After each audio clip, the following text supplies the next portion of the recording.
Welcome to Debjani creations tutorial. আজকে আমার রান্নাঘরে নিয়ে এসেছি কেএফসি চিকেন ফ্রাই। আমরা যখনই কেএফসিতে কিছু খেতে যাই তখনই আমরা এই চিকেন ফ্রাই সবাই অর্ডার করে থাকি। ভীষণ ভালো লাগে খেতে। এটাই খুব সহজে আমরা বাড়িতে বানিয়ে ফেলতে পারি, আর সমস্ত উপকরণ আমাদের ঘরেই থাকে। এখানে আমি নিয়েছি 1 কিলো চিকেন। চিকেনটাকে বেশি করে জলে ডুবিয়ে দিতে হবে। প্রথমে নিয়ে এসে আমি এটা ধুয়ে নিয়েছি, তারপরে আমি এর মধ্যে জল দিয়ে দিলাম যাতে চিকেনটা পুরোটা ডুবে যায়।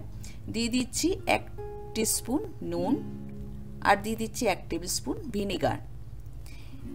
ভালো করে মিশিয়ে দিচ্ছি, দিয়ে এটা রেখে দেব 1 ঘন্টার জন্য।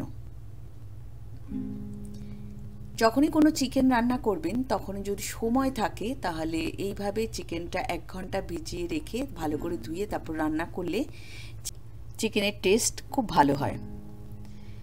1 ঘন্টা হয়ে গেছে। এবার আমি চিকেনটাকে খুব ভালো করে 2-3 বার ধুয়ে নেব। ধুয়ে নিয়ে এবার একটা স্ট্রেনারের মধ্যে জল ঝরানোর জন্য রেখে দিচ্ছি।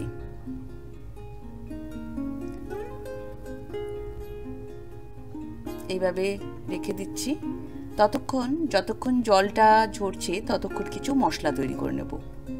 এখানে একটা বাটি নিয়েছি, তার মধ্যে নিয়ে নিলাম 1 টিস্পুন নুন, 1 টিস্পুন কাশ্মীরি লাল লঙ্কা, 1 টিস্পুন গোলমরিচ, এটা ব্ল্যাক পেপার,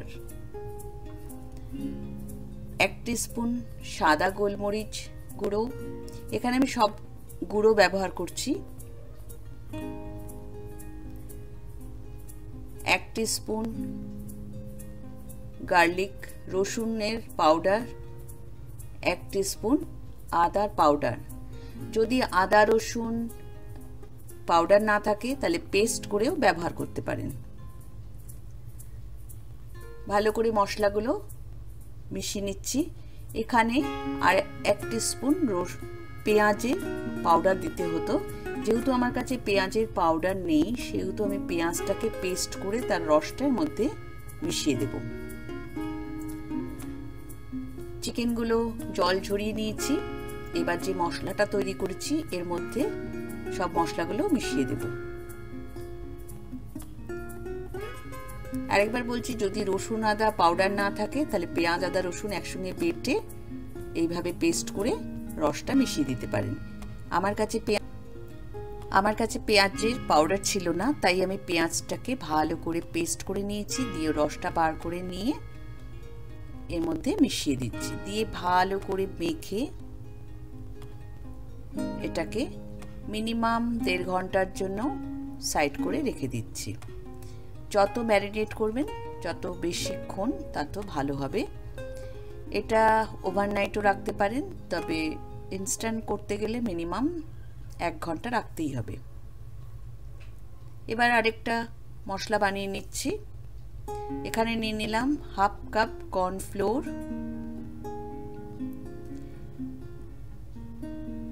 মাপগুলো একটু দেখে নেবেন, আর এই জিনিসগুলো দিয়ে তৈরি করবেন, খুব ভালো হয় খেতে।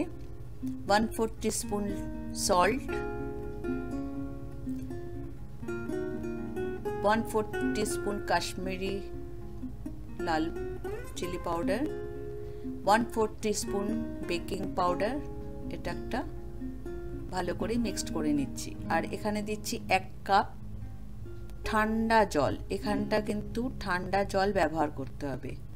চিকেনটা যখন আমি নুন আর ভিনেগার দিয়ে ভিজিয়েছিলাম প্রথমে, তখন কিন্তু নর্মাল ওয়াটারে ভিজিয়েছিলাম, আর এখন যেটা জলটা দিলাম এটা কিন্তু পুরো ঠান্ডা জল। যদি ঠান্ডা জল না থাকে তাহলে বরফ দিয়ে এটা করতে হবে।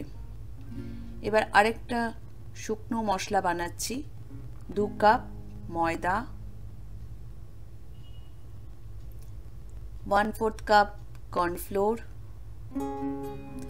1/4 কাপ চালের গুঁড়ো। এই শুকনো মশলাগুলো একসঙ্গে নিয়ে একটু চেলে নেবেন, আরো ভালো হবে। 1/4 teaspoon salt, 1 teaspoon Kashmiri red chilli powder, 1 teaspoon কালো গোলমরিচ পাউডার, 1 টিস্পুন সাদা গোলমরিচ পাউডার, 1 টিস্পুন আদার পাউডার আর 1 টিস্পুন রসুন পাউডার, 1 টিস্পুন বেকিং পাউডার। এটা ভালো করে মিশিয়ে চেলে নিলে এটা ভালো মিক্সড হয়ে যাবে, কোনো কিছু গুটলি থাকলে সেটা বেরিয়ে যাবে। আমাদের এখানে একটা লিকুইড করলাম আর একটা ড্রাই মশলা করলাম। এবারে চিকেনটা ম্যারিনেট করা হয়ে গেছে। চিকেনের পিস একটা একটা করে নিয়ে ঠিক এইভাবে যে ড্রাই মশলাটা রেখেছি তার মধ্যে এইভাবে ভালো করে কোটিং করতে হবে। একটু চেপে চেপে ভালো করে কোটিং করে নিতে হবে।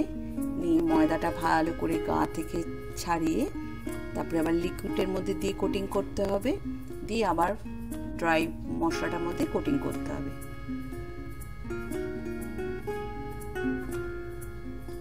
এবার দিয়ে দিলাম লিকুইডের মধ্যে,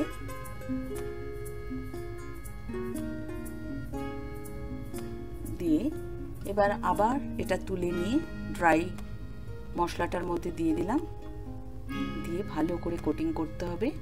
কোটিং করার পর খুব ভালো করে ঝেড়ে নিতে হবে, ময়দাটা যেন গায়ের যেন একদম এক্সট্রা মশলা না থাকে। এই যে ময়দার মিশ্রণটা যদি গায়ে থাকে তেলের মধ্যে দিলে পরে তেলটার মধ্যে এগুলো পুড়ে যাবে, দেখতে বাজে লাগবে, ঠিক যেরকম চাইছি সেই জিনিসটা হবে না। এইভাবে ঝেড়ে ঝেড়ে নিতে হবে, ঝেড়ে ঝেড়ে নিলেই গাটা ঠিক এরকম দেখতে হবে। এইভাবে যদি অসুবিধা হয় একটা প্লেট নিয়ে তার উপরে একটু ধরে ঝাড়া দিলেই এক্সট্রা মশলাটা বেরিয়ে যাবে। আর এটা করার সময় তেল গরম করতে হবে, কারণ এটা বানিয়ে বানিয়ে রাখা যাবে না, সাথে সাথেই ভাজতে হবে। আরেকটা চিকেন পিস নিয়ে দেখিয়ে দিচ্ছি। এইভাবে ভালো করে কোটিং করে নিতে হবে ড্রাই মশলায়, দিয়ে ভালো করে ঝেড়ে নিতে হবে যাতে গায়ে এক্সট্রা মশলা লেগে না থাকে।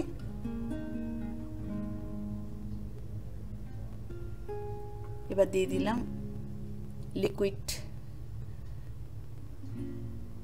মধ্যে দিয়ে কোটিং করে নেব, দিয়ে আবার ড্রাই মশলার মধ্যে দিয়ে ভালো করে কোটিং করে ওটাকে ভালো করে ঝেড়ে নিতে হবে যাতে গায়ে একদমই ড্রাই মশলা না লেগে থাকে।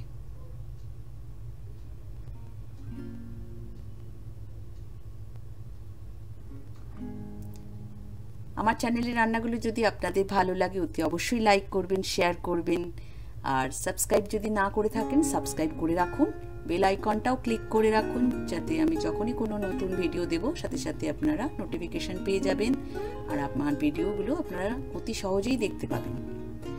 এইভাবে ভালো করে ঝেড়ে নিয়ে তেল গরম হয়ে গেছে, একে একে তেলের মধ্যে দিয়ে দেব। তেলের গরমটা প্রচণ্ড হাই ফ্লেমে গরম করেছি, তারপরে মিডিয়াম করে রেখেছি। ফ্রাইটা কিন্তু পুরোটাই মিডিয়াম আঁচে হবে, নইলে বাইরেটা পুড়ে যাবে, ভেতর অবধি চিকেনটা সেদ্ধ হবে না। প্রথমে হাই ফ্লেম রেখেছিলাম, এবার মিডিয়াম করে দিয়েছি। পুরো ভাজা মানে ফ্রাইটা কিন্তু আমি মিডিয়ামে করব।